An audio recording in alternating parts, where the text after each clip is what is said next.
ကျမအကူကမိဘတွေမသိအောင်ညတိုင်းကျမအခန်းထဲတိတ်တိတ်လေးလာပြီးမနက်9 နာရီမထိုးခင်ပြန်ထွက်သွားတတ်တယ်။ဒါပေမဲ့ဒီတားမြစ်ထားတဲ့အချက်ကိုကျမကြည်ကျင်နဲ့ပဲလက်ခံခဲ့တယ်။ကျမတို့ကသွေးမတော်တဲ့ပထွေးသားသမီးတွေဖြစ်ပေမဲ့အတူကြီးပြင်းလာရင်တယောက်ကိုတယောက်ချစ်မိသွားခဲ့ကြတာပါ။ဒီနေ့ကျရင်တကယ်ပဲလက်ထပ်ပြီးကလေးတွေယူကြမယ်လို့ကျမထင်ခဲ့တာ။ဒါပေမဲ့အဲ့ဒီနေ့ကသူ့တငယ်ချင်းနဲ့စကားပြောနေတာကိုကျမမတော်တဆကြားသွားခဲ့တယ်။တကယ်တော့သူ့အမေရင်ထွက်သွားရတာကျမအမေကြောင့်လို့သူယုံကြည်ပြီးကျမအမေကိုလက်စားချေဖို့တက်တက်ကျမနဲ့တွဲနေခဲ့တာလေ။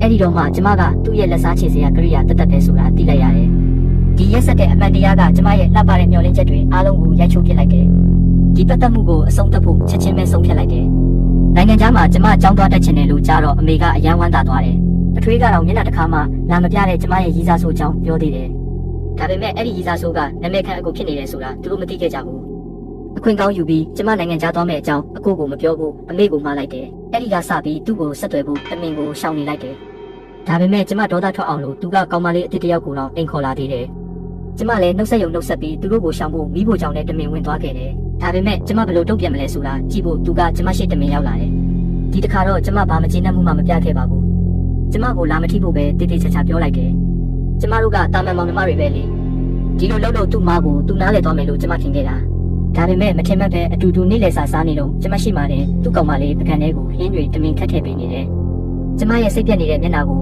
သူလုံးဝလစ်လျူရှုထားပြီးသူ့ကောင်မလေးမျက်နှာပေါ်မှာတော့အနိုင်ရနေတဲ့အပြုံးတစ်ခုနဲ့ပေါ့။ဘိုက်ဝါပြီဆိုတဲ့အကြောင်းပြချက်နဲ့ကျမထွက်သွားခြင်းခဲ့တယ်။ဒါပေမဲ့သူ့ကောင်မလေးက3ယောက်တူတူဈေးဝယ်ထွက်ဖို့အကြံပေးလာတယ်။ညင်ရခတ်နေတာနဲ့ကျမလည်းသူတို့နဲ့လိုက်သွားခဲ့ရတယ်။ဒါပေမဲ့လမ်းကြတော့သူ့ကောင်မလေးကကျမကိုတိတ်တိတ်လေးသတိပေးစကားလာပြောတယ်။အကိုနဲ့ကျမကြားကပတ်သက်မှုကိုသူမသိထားပြီးပြီတဲ့။ဒါကကျမကိုအရန်ထိတ်လန့်သွားစေပြီးအမေသိသွားမှကိုအရန်ကြောက်သွားတယ်။အကိုဘသူကိုပိုချစ်လဲဆိုတာတက်တည်ပြဖို့သူမရဲ့ခွေးလေးအပြင်းထန်ဖြားနေတယ်လို့ဖုန်းလာတယောက်ဟန်ဆောင်ပြီးချက်ချင်းလက်ပြန်ဖို့သူမကတောင်းဆိုခဲ့တယ်။မထင်မှတ်ပဲအကိုကကားကိုရက်ပြီးကျမကိုချက်ချင်းဆင်းခိုင်းခဲ့တယ်။အဲ့ဒီအချိန်အပြင်မှာမိုးတွေကတီးကြီးမဲကြီးရွာနေပြီးအဲ့ဒီတော့မှနှစ်ပေါင်းများစွာကျမချစ်ခဲ့ရတဲ့ဒီယောက်ျားကဒီလောက်တောင်ရက်ဆက်တက်တယ်ဆိုတာတေချာမြင်တွေ့လိုက်ရတယ်။နှလုံးကွဲကြည်စွာနဲ့ခံပြင်းမှုတွေကိုဖွင့်ချဖို့မိုးတဲထဲမှာတယောက်တည်းလမ်းလျှောက်ခဲ့ရတယ်။အိမ်ပြန်ရောက်တော့ကျမတို့အတူတူရိုက်ထားတဲ့ပုံတွေအားလုံးကိုညှက်ပစ်လိုက်ပြီးသူပေးထားတဲ့လက်စွပ်ကိုလည်းမိပုံနဲ့ပစ်ထည့်လိုက်တယ်။ဒါကအတိတ်ကိုလုံးဝဆွန့်လွတ်လိုက်ပြီဆိုတဲ့အဓိပ္ပာယ်ပါပဲ။အဲ့ဒီနောက်ကျမကိုအချစ်ဆုံးဖြစ်တဲ့အမေကကျမမပြောဘူးဆိုတာကိုရိပ်မိသွားတယ်